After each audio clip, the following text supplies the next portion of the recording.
Hello everyone and welcome to the Flying Circus. It's Flynn here and today we're going to talk about what's coming up in 2020. So,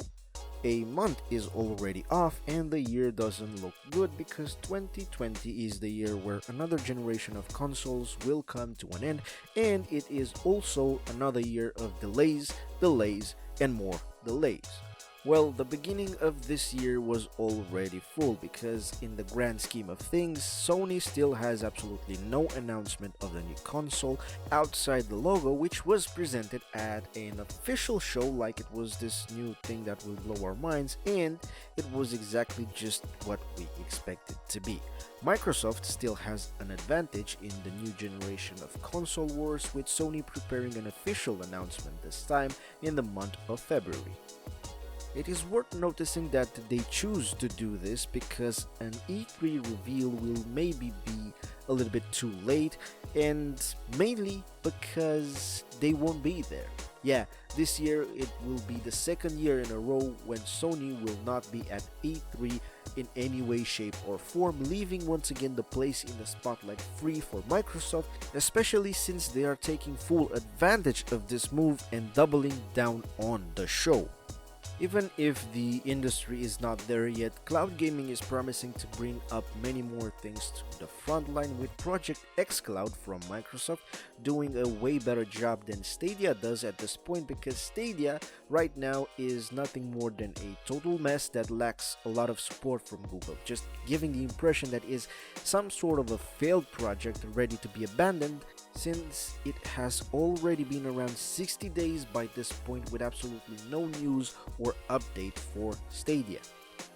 Now back to E3 for a moment, since Sony is once again skipping the show, and since in the last few years Big Studio lost interest in this show, it becomes more and more clear that E3 is closing rapidly to its demise. But when it comes to actual games that we will be able to play this year, it's more bad news, because the spring of 2020 was promising a lot, announcing the launch of huge games, probably the biggest of them all being Cyberpunk 2077, which has been pushed all the way to September because CD Projekt Red wanted to polish the game some more.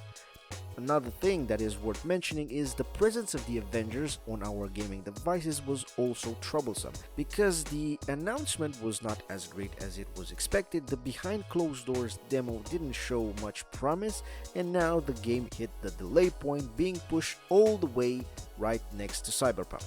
A lot of video games are being added to the Switch lineup this year, like the Great Metro series with Metro Redux and the outstandingly beautiful Outer Worlds. Bleeding Edge will hit the shelves this year, which is a little bit noteworthy news because this game kinda refuses to die. Now, Valve is also in the news with some games, but they still refuse to learn how to count to number 3 because they are bringing another Half-Life title this year, but it's a VR thing with Half-Life Alyx. Besides that, we will gonna see a Fast and Furious video game this year, and that is a little bit weird because this franchise just refuses to go away. But anyway, the great thing that will cheer us a bit in this spring is that the schedule will still give us Doom Eternal, which is an old school game with a little bit of a modern touch, if I could say so, but without the game store, without the extra purchases, the loot boxes, or any sort of microtransactions. But regardless of all that, I think that this year the piece de resistance will be The Last of Us 2 that comes out in May, bringing us the continuation of one of the greatest video game stories, at least in recent times. So,